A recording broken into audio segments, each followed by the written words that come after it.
રાજકોટમાં મોબાઈલ ફોનની તકરારમાં નેપાળી યુવકની હત્યા, રિક્ષા ચાલકે પથ્થરના ઘા ઝીકી મોતને ઘાટ ઉતારી। રાજકોટ શહેરમાં કાયદો અને વ્યવસ્થાની સ્થિતિ સામે પ્રશ્નાર્થ ચિહ્ન મૂકતી એક હિચકારી ઘટના પ્રકાશમાં આવી છે। અહીં એક નેપાળી યુવકની અત્યંત નિર્દયતાથી હત્યા કરવામાં આવતા સમગ્ર વિસ્તારમાં ચકચાર મચી જવા પામી છે। પ્રાથમિક વિગતો મુજબ હત્યારાએ યુવકના માથા અને ચહેરાના ભાગે ભારે પથ્થરના ઘા ઝીકીને તેને મોતને ઘાટ ઉતારી દીધો હતો। આ બનાવને પગલે સ્થાનિક પોલીસ કાફલો ઘટના સ્થળે દોડી ગયો હતો અને તપાસનો ધમધમાટ શરૂ કર્યો હતો। હત્યા પાછળના કારણો અંગે મૃતકના ભાઈએ ચોંકાવનારા આક્ષેપો કર્યા છે। તેમના જણાવ્યા અનુસાર એક રિક્ષા ચાલક સાથે મોબાઈલ ફોન બાબતે સામાન્ય બોલાચાલી થઈ હતી। આ તકરારે ઉગ્ર સ્વરૂપ ધારણ કરતા આવેશમાં આવેલા રિક્ષા ચાલકે નેપાળી યુવક પર જીવલેણ હુમલો કર્યો હતો। રિક્ષા ચાલકે પથ્થરના ઘા મારીને યુવકની હત્યા નિપજાવી હોવાનો આરોપ મૂકવામાં આવ્યો છે, જેના કારણે પરપ્રાંતીય શ્રમિકોમાં ભયની લાગણી ફેલાઈ છે। આ ગંભીર ઘટના બાદ મૃતકના પરિવારજનોમાં ભારે રોષ અને શોકની લાગણી જોવા મળી રહી છે। પીડિત પરિવારે પોલીસની કામગીરી સામે પણ સીધા સવાલો ઉઠાવ્યા છે અને આક્ષેપ કર્યો છે કે શહેરમાં ગુનેગારોને કાયદાનો ડર રહ્યો નથી। પરિવારજનોએ હત્યારાને તાત્કાલિક ઝડપી પાડી કડકમાં કડક સજા કરવાની માંગ કરી છે। હાલમાં પોલીસે મૃતદેહને પોસ્ટમોર્ટમ અર્થે ખસેડીને આગળની કાયદેસરની કાર્યવાહી હાથ ધરી છે। બનાવ એ બન્યો તો કે મારા ભાઈને છે ને પથ્થર મારીને એની હત્યા કરી નાખવામાં આવેલી છે, એટલે એ બનાવ બન્યો છે। મારા ભાઈ છે ને 2 દી પહેલાં ગયો તો બહાર આટો મારવા, એને એમ કીધું મારા મમ્મીને કે હમણાં હું આવું છું।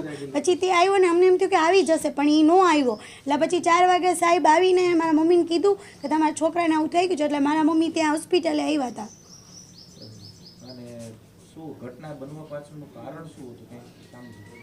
એ તો મને નથી ખબર સાહેબ, કેમ કે બધા એમ કહે છે કે કંઈક મોબાઈલ બાબતમાં થયું એટલે એનું હત્યા કરી નાખવામાં આવ્યું છે એમ। કેવી રીતે અને હવે તમારી માંગ શું? મારી માંગ એટલી જ છે કે એને કડકમાં કડક એની ઉપર કાયદો કરો ને એને ફાંસીની જ સજા આપો।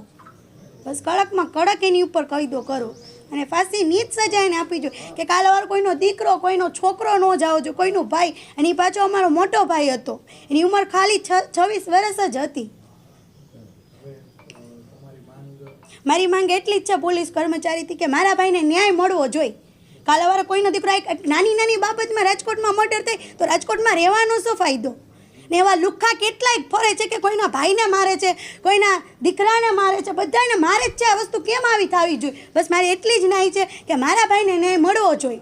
મારી બસ સરકારથી, પોલીસ કર્મચારીથી, એના મીડિયાથી બસ એટલી જ મારી ઓલી છે કે મારા ભાઈને ન્યાય મળવો જોઈએ અને એ ગુનેગારને એને રોડ ઉપર કાઢીને એનો મોરચો કાઢવો જોઈએ કે એવા લુખ્ખા કાલાવારે કંઈક ફોન બાબતે કે પૈસા બાબતે, કોઈ બી બાબતે કોઈના દીકરા એને તો કંઈ ફરક નહીં પડે, પણ અમારું પરિવાર વિખાઈ જાય એનું ને ની મારો મોટો ભાઈ હતો અને એની ભૂલ શું હતી કે અહીંયા હતો।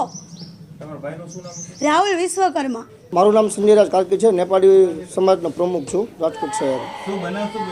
બનાવમાં આજે વહેલી સવારે મને રાજકોટ સિવિલ હોસ્પિટલમાંથી ફોન આવેલો કે અમારે કોઈ નેપાળી યુવક છોકરો હોય ને એના માથાના ભાગમાં ગંભીર રીતે કોઈ માર મારેલો હોય, એટલે મને જાણ સવારે સિવિલ હોસ્પિટલ થતા હું રાજકોટ સિવિલ હોસ્પિટલ દોડી આવ્યો હતો। ઘટનામાં સાંભળ્યા મુજબ ગઈકાલે રાતના મોડી રાતે કોઈક 2 રિક્ષા ચાલક અને આ ભાઈ વચ્ચે કંઈક બોલાચાલી થઈ હતી। કોઈક મોબાઈલ બાબતે એને આવી રીતના ઢોર મારવામાં આવ્યો અને મોટા પથ્થરના ભાગે માથાના ભાગમાં બોથાત પદ્ધતિ બેફામ મારતા એનું મોત નીપજેલ છે।